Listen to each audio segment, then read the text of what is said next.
Chapter 20 Guest of Honor. I am going to die. Rowan had begun repeating this to himself like a mantra, hoping it would make it easier to digest. Yet he seemed no closer to accepting it. Even under different Scythes, the edict pronounced at conclave still stood. He would kill Citra at the end of their apprenticeship, or she would kill him. It was too juicy a bit of drama for the Scythes to cancel just because they were no longer apprentices of Scythe Faraday. Rowan knew he could not kill Citra, and the only way to avoid that possibility would be to throw the competition, to perform so poorly between now and the final conclave that they had no choice but to grant Scythehood to Citra. Then, her first honor-bound duty would be to glean Rowan. He trusted she would make it quick, and that she would be merciful. The trick would be not to make his failure obvious. He must appear to be doing his best. No one must know his true plan. He was up to the task. I am going to die. Before that fateful day in the principal's office of Cole Whitlock, Rowan hadn't even known anyone who had died. Gleaning had always been at least 3 degrees removed, the relative of someone who knew someone he knew. But over the past 4 months, he'd witnessed dozens upon dozens of gleanings firsthand. I am going to die. 8 more months. He would see his 17th birthday, but not much more. Even though it would be his choice, the thought of being just another statistic for the Scythe's record infuriated him. His life had been a whole lot of nothing. Lettuce Kid. He had thought the label was funny, a badge of honor, but now it was an indictment. His was a life without substance, and now it would end. He should never have accepted Scythe Faraday's invitation to be a Scythe's apprentice. He should have just gone on with his unremarkable life, because then, maybe, just maybe, he might have had the chance to do something remarkable with it in time. You've barely said a word since you got into the car. I'll talk when I have something to say. He rode with Scythe Volta in an off-grid Rolls-Royce, perfectly maintained since the age of mortality. The Scythe's yellow robe in stark contrast to the dark earth tones of the vehicle's interior. Volta didn't do the driving, there was a chauffeur. They wove through a neighborhood where the homes became increasingly larger and the grounds more vast, until the residences disappeared entirely behind gates and ivy-covered walls.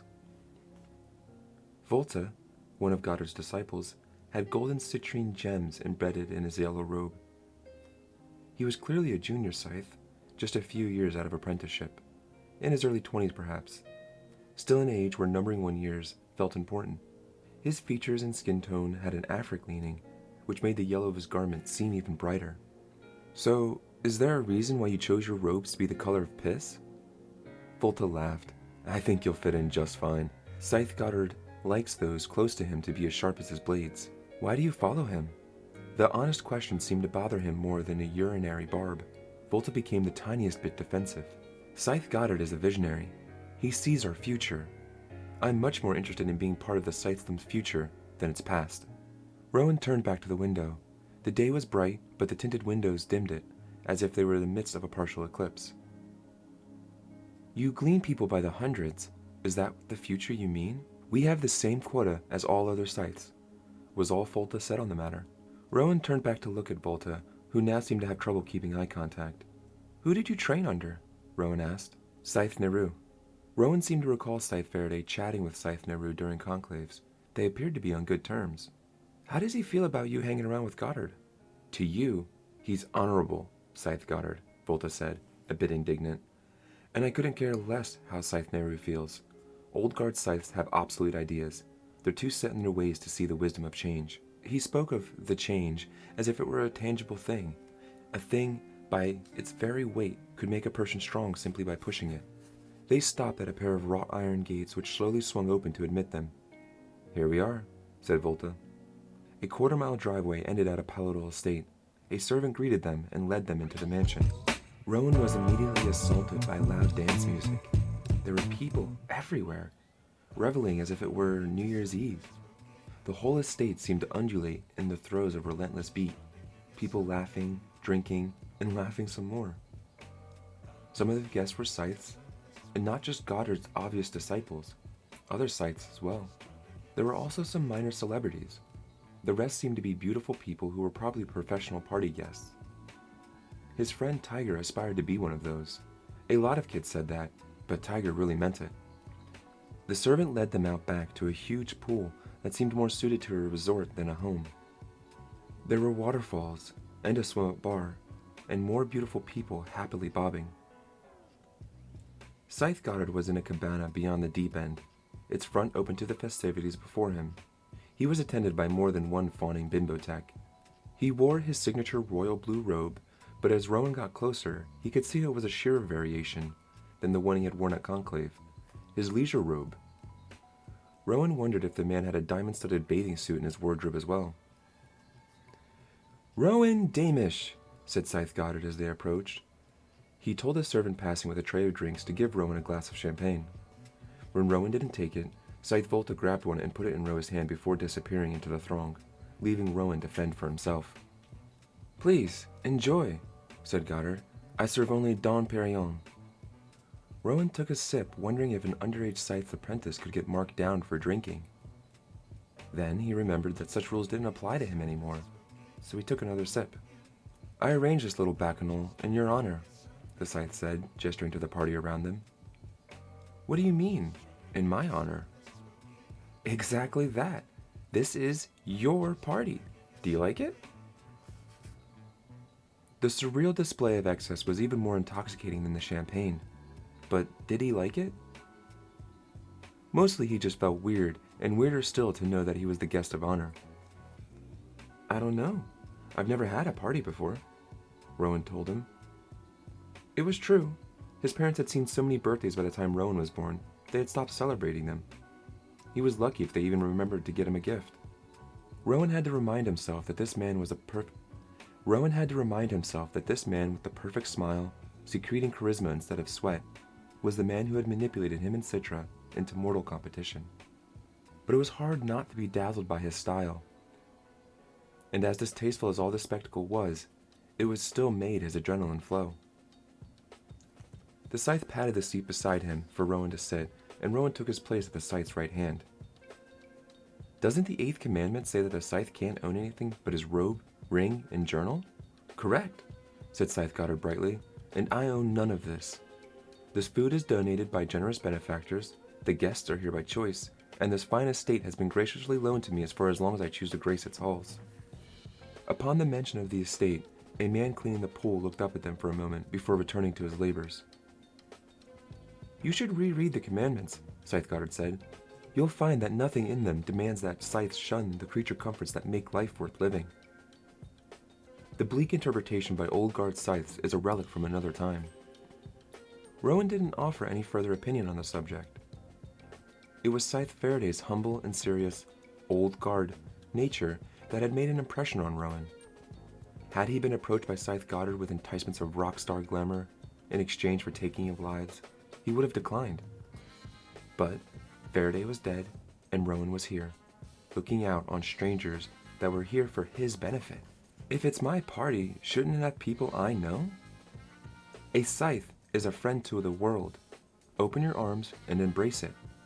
It seemed Scythe Goddard had an answer for everything.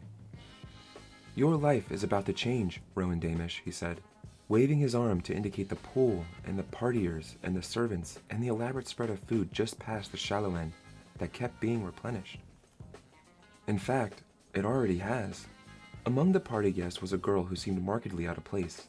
She was young, 9 or 10 at most, and completely oblivious to the party around her as she frolicked in the shallow end of the pool.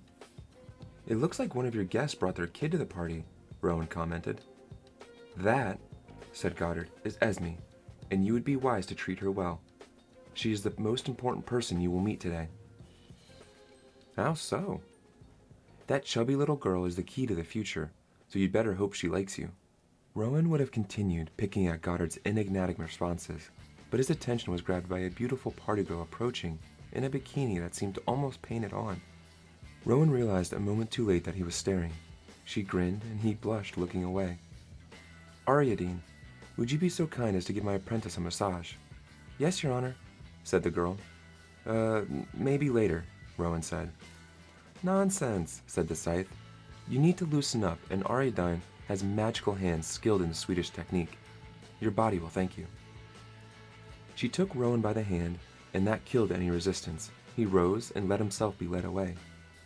"If our young man is pleased by your efforts," Scythe Goddard called after them, "I will allow you to kiss my ring." As Ariadne led him to the massage tent, Rowan thought, "In 8 months, I am going to die." So perhaps he could allow himself a little indulgence along the way. Journal entry. I am disturbed by those who revere us far more than those who disdain us. Too many put us on a pedestal. Too many long to be one of us, and knowing that they can never be makes their longing even greater. For all scythes are apprenticed in their youth. It is either naivety in thinking that we are somehow of a higher order of being, or it is the product of depraved heart. For who but the depraved would revel in the taking of life? For a time, years ago, there were groups who would emulate and imitate us. They would fashion their robes like those of Scythe. They would wear rings that looked similar to ours. For many, it was just costume play. But some would actually pretend to be Scythe, fooling others, granting false immunity. Everything short of gleaning. There are laws against impersonating workers in any profession, but no law preventing anyone from impersonating a scythe. Since the Thunderhead has no jurisdiction over the Scythedom, it cannot pass any laws concerning us. It was an unforeseen glitch in the separation of scythe and state. However, it wasn't a glitch for long. In the year of the Stingray, at the 63rd World Conclave, it was decided that all such impostors shall be gleaned on sight, publicly and most violently. While one might expect such an edict to produce a bloodbath, very few gleanings ever took place. Once word got out, the posers shed their false robes and vanished into the woodwork of the world. To this day, the edict remains, but rarely needs to be invoked, because few are foolish enough to impersonate a scythe. And yet, now and again I hear at conclave the rare tale of the scythe coming face to face with an impostor, and having to glean them. Usually the conversation is about the inconvenience of it, how the scythe must then track down the impostor's family to grant immunity and such. But I wonder more about the impostor. What was it they hoped to achieve? Was it the lure of the forbidden? Were they enticed by the danger of being caught? Or did they simply wish to leave this life so badly that they chose one of the few direct paths to annihilation? From the Gleaning Journal of H.S. Curie.